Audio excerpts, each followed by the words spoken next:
Hey, it's me, y'all. I'm here sitting on my bouncy ball because it makes me happy, and I got my little struggle tree back here. It was cute when I bought it, but I've had it for a while. I might need to add a few little branches to it, but I got lights on it because the lights make me happy, and I need a little happy right now. I'm irritated. I took a walk today just to clear my head, clear my mind, get moving, and I was going to walk to the park, to walk in the park. The park is, I don't know, don't ask me to estimate, maybe a mile and a half, 2 miles away from where I live. And I was going to walk there and then walk around the park 3 times, which is a mile, and then come back home. I got halfway to the park and I started feeling lightheaded. And I'm like, okay, I cannot possibly be so out of shape that I can't walk halfway to this park. I mentioned before that I sprained my ankle in November. I couldn't get around very well at all, and the advice was just to stay off of it and let it heal properly. Even when I could put weight on it, it was just, don't use it right now. All right, so I didn't use it. So I developed some couch potato tendencies. I watched way too much TV and just sat around, and that has carried over the last few months. Not obviously not as bad because I got stuff to do, but yeah, I've been sitting way more than I should.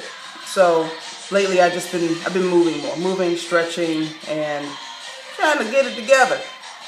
So I decided to go for a walk, lightheaded, halfway there. Then I realized, oh no, it's because I have not had anything to eat or drink at all today, not even water. So there's a Starbucks near the park, and I stopped in Starbucks to grab a drink real quick for just a quick burst of energy to get me through. And the barista says, may I take your order? I told her what I wanted. I started to order a hot drink, and I said, you know what? Actually, no, I need an iced drink because it's a pretty warm day today, and walking, and I was warm, and I needed a cold drink. And she's like, yeah, girl, ain't nobody not got time to put ice in their drink.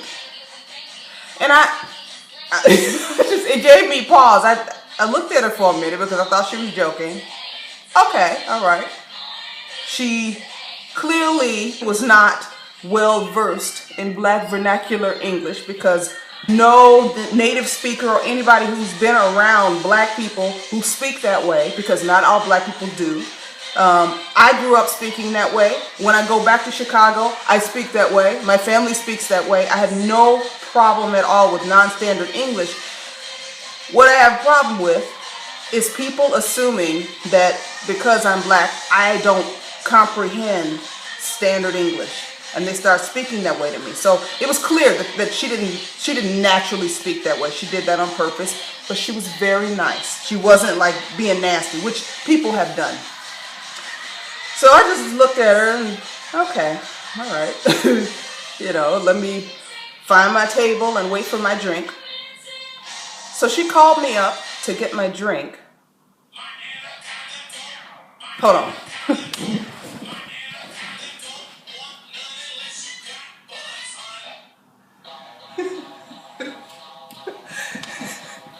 I didn't think that particular Nicki Minaj song was appropriate for this YouTube video. Anyway, she called me up again when it was time to come and get my drink. And she said, so how have you been doing today? What have you been doing? And I said, oh, this and that. I had a few things to do, but I had some time and I needed to get out, so I just took a walk. Oh, girl, I hope you put on your sunscreen because don't nobody want no skin cancer, and you got to protect your skin for sure. She said that. And I was just like, I know they don't teach this at Starbucks University. Anyone who knows me knows that, unfortunately, sometimes when I see something wrong being done to somebody, especially somebody else, but if somebody's doing anything to me that's trying to take away my dignity, take away my money, hurt anybody that I care about, I'll put my cape on. I will. I got no problem with it. It's tiring sometimes, but that's just the way I'm built. I ain't feel like doing it today. I got my drink and I sat down and I just watched, because I was hoping that I would hear her speaking that way to the other customers, none of whom were black. I didn't hear it. Not one bit, not one non-standard conjugation of the verb to be, none of that stuff. And definitely not faux show, which I do not say unless I'm joking. So for her to say that to me, I think is friggin' ridiculous. And if I say something, then I become the angry black woman.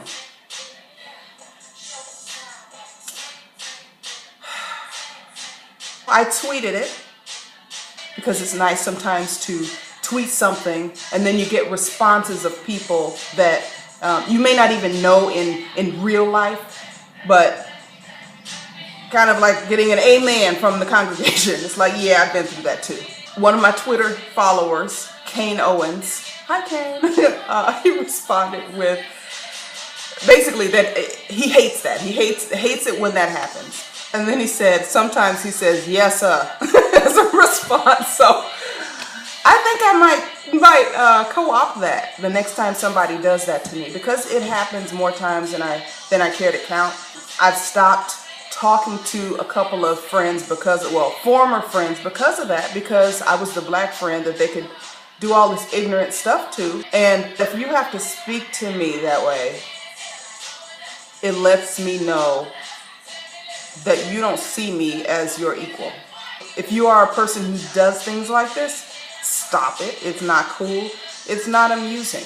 I learned this lesson in college. I'm from the south side of Chicago, and I went to college in Iowa. And when I got there, it was culture shock, because since 6th grade, I had gone to school with a mix of races. From 6th grade all the way through high school. And so it wasn't that I was just used to black people. I lived in a predominantly black neighborhood. And when I say predominantly, I say probably 95%. But I live in the hood, and my mama didn't let me go to the hood. You know, she just wasn't having it. I went to college in Iowa. I could go all day long and not see another person of any color other than white. I don't know if we're counting white as a color, but let's be inclusive. All I saw were white people. And they couldn't understand me because I did not speak standard English. Even though I could understand everybody just fine, I wrote very well, and I was considered articulate by my community standards.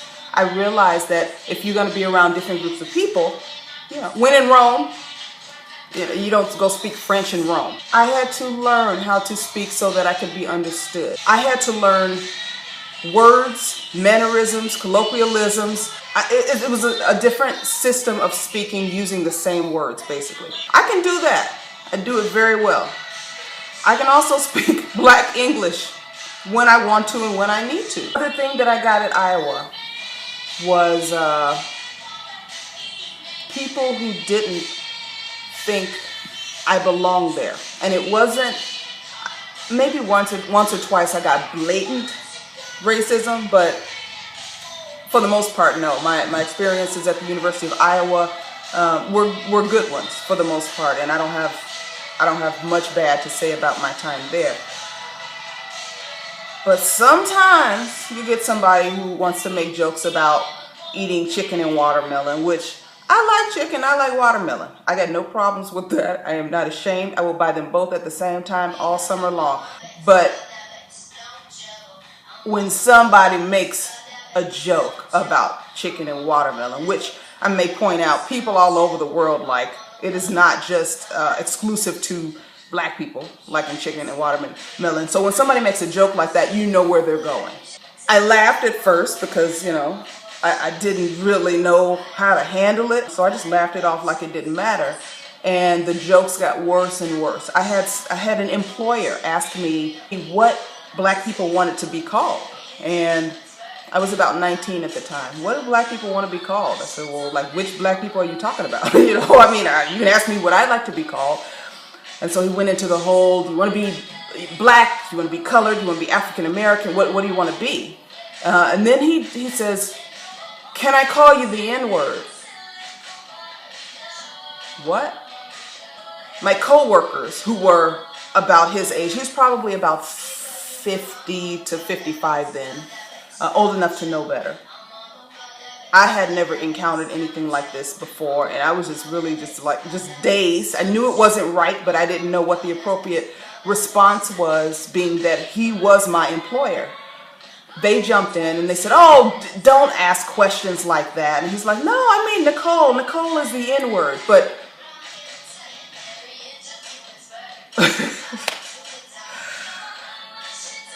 you know, inappropriate. Now I know it. And I know how to deal with certain things. I could write a letter to Starbucks. I could have pulled this girl aside and said, "Hey, I don't appreciate you speaking Ebonics to me and standard English to everybody else here. I don't appreciate that." But then my life becomes about trying to convince people to see me as an equal, or to see black people as an equal, or to see black women as an equal, or women, period. Is that my job? I don't know. I don't think it is. I don't want it to be. I don't really know. What I do know is that some days it makes me tired. It does. I better go. All right.